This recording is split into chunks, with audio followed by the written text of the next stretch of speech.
Hey everyone, Mr. Messiah here, back from my little slumber, and for this video I'm going to show you the tune that I use and a little showcase for this week's daily race A, which takes place at Tokyo Expressway Central Outer Loop with the Suzuki Carry. So do note that this is a tuning race where your performance points has to be 350 or less. You need to be on the comfort medium tires. You cannot use a wide body, and you cannot use nitrous or overtake. Other than that, everything else is fair game.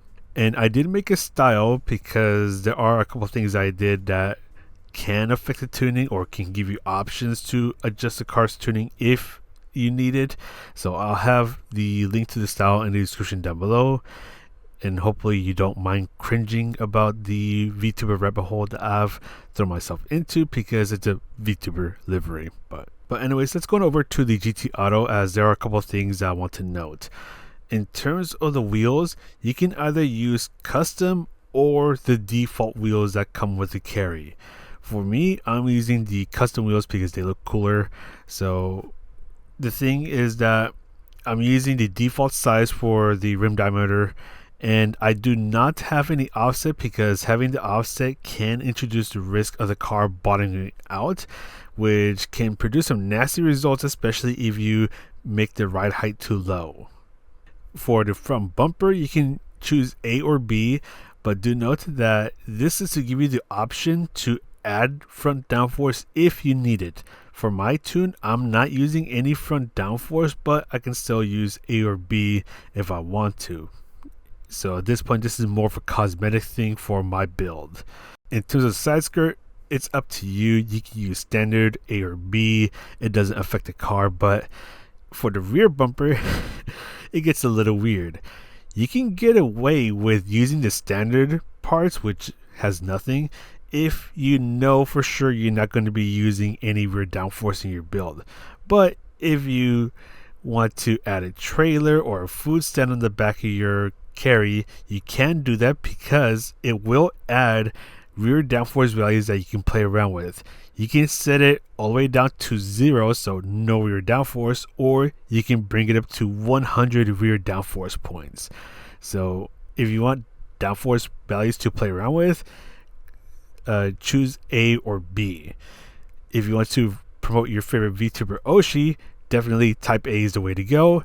If you want to cook up some L's to dish out to your opponents, then definitely go with the food stand, which is type B. I cannot believe I just said that. In terms of wings, I went wingless just so I can get the cute little antenna on the roof of my car. That's pretty much it.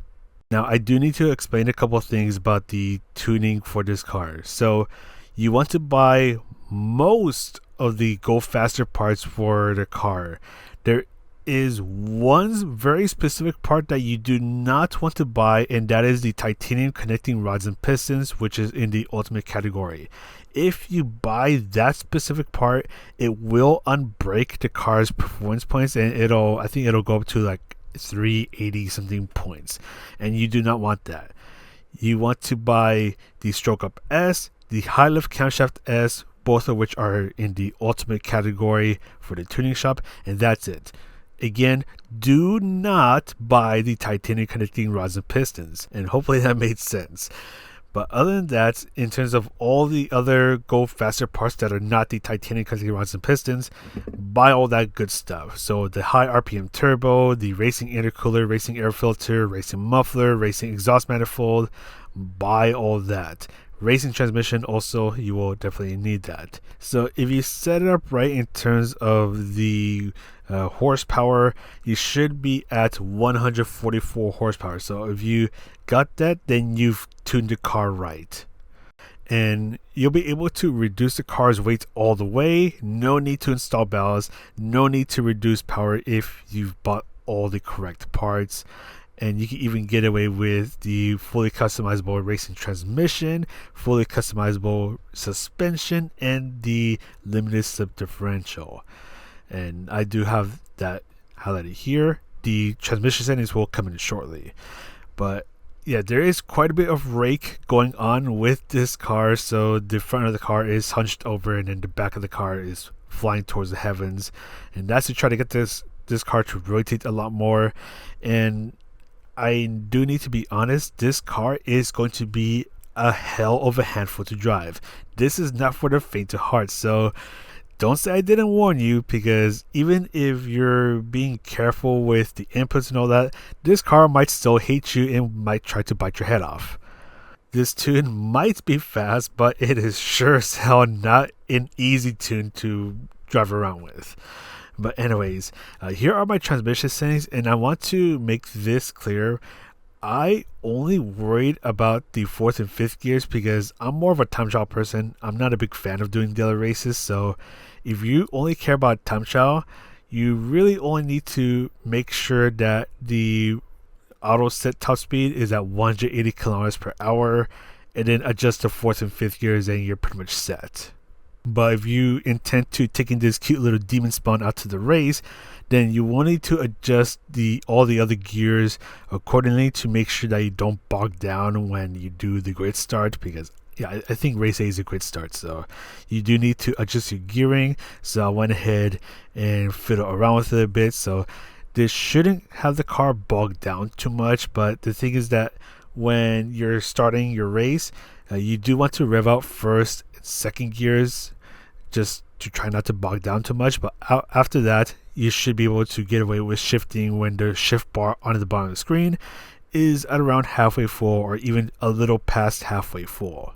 But hopefully that made enough sense in terms of what I was thinking when I was trying to make this build. But I want to show this tune in action, at least in time trial. So I'm gonna go ahead and show it to you. I do have miles per hour and kilometers per hour on the bottom of the screen, and this car is definitely a hell of a handful to drive. I spent half a week trying to figure out this tune, trying to see if I can get a tune going to where it can do a 134, and it took a lot of time and it cost me a lot of my sanity because this car wants to just step out so much. And the thing is that I kind of need the car to be like that just so I can get this thing to rotate around the turns, because if you try to tune that out, the car is just going to understeer everywhere.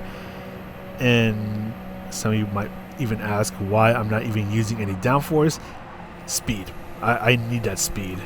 Otherwise, having a bit of downforce will start to cost you time, especially whenever you're going down the straights. So like on the back straight, having that bit of downforce will cost you a bit of time. And to me, I did try running downforce setups, even just a tiny little bit of downforce, and in the end, it just wasn't worth it. Oh yeah, here, oh my god, you have to be so damn careful over here. Yeah, the car wants to step out on you so bad over there. It's not even funny. You have to be super precise with your throttle input and your steering input as well, because if you use just a little bit of either one, the car is going to step out on you, and even just a little bit of the car stepping out on you, you just lost 0.2 of a second. And here, I actually had to try to get the car to step out to try to get it around the final turn. And I'm going to show the lap one more time just so I can talk a little bit more. And yeah, as I saw the lap times go down to 135s, I thought that was going to be the fastest time, so I already had a decent tune going. But then once the 134 started popping up, that's when I knew that I was going to have to really think things through.